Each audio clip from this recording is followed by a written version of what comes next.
శ్రీ గురుభ్యో నమః. గణకరంజని దుర్గణిత పాఠాలు 8వ వీడియో. రవి మందోచ్చ సాధన మరియు అయనాంశ సాధన ఎలా చేయాలో ఈ పాఠంలో నేర్చుకుంటాము. రవి మందోచ్చకు ధ్రువాబ్దములు /517. ఇది గణకానందలో కూడా ఇలాగే ఉంటుంది. నేను గతంలో 2 సార్లు పరీక్ష చేస్తామని కొన్ని ఇచ్చాను, అయితే ఎవరు కూడా సక్రమంగా చేయలేదు. అయినా కూడా పాఠాలు చెప్పాల్సిన బాధ్యత ఉంది కాబట్టి చెప్తున్నాను. ధ్రువాబ్దములు స్వస్తి శ్రీ పరాభవ నామ సంవత్సరానికి 579 ధ్రువాబ్దాలైనాయి.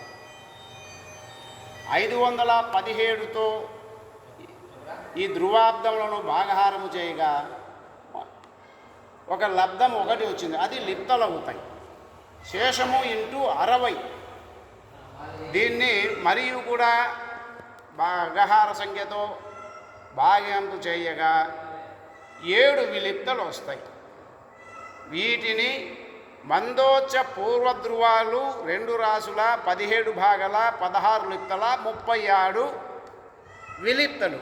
వీటికి 1 లిప్త 7 విలిప్తలు ప్లస్ ధనము చేసుకొనగా అనగా కూడుకొనగా రవి మందోచ్చ 2 రాసుల 17 భాగాల 17 లిప్తల 43 విలిప్తలు అవుతుంది. అలాగే అయనాంశ సాధన ఎలా చేయాలనేది తెలుసుకుంటాము. ఇందులో ఆచార్యుల వారు శకాబ్దములతో ఇచ్చారు. శకాబ్దములు స్వస్తి శ్రీ పరాభవనామ సంవత్సరానికి శాలీవాహన శకాబ్దములు 1948 వచ్చాయి. ఈ 1948లో నుంచి మనము 421 మైనస్ రుణం చేయగనక తీసివేయగా శేషము 1527 వస్తుంది. దాన్ని 3చే గుణింపు చేసుకోవాలి, అంటే హెచ్చింపు చేసుకోవాలి. చేసుకొనగా 4581 వచ్చింది. దానిని 200చే భాగింపు చేయమని చెప్పారు ఆచార్యులు. ఈ 200 ఏమిటంటే ఒక పాదం, నక్షత్రానికి 800 లిప్తలైతే ఒక నక్షత్రం అవుతుంది. దాంట్లో 4వ భాగం అంటే కనుక ఒక పాదముతో నక్షత్రం యొక్క పాదము 200 లిప్తలు అవుతాయి. ఈ 200 ఎందుకు వచ్చింది అనే దానికి వివరణ ఇస్తున్నాను.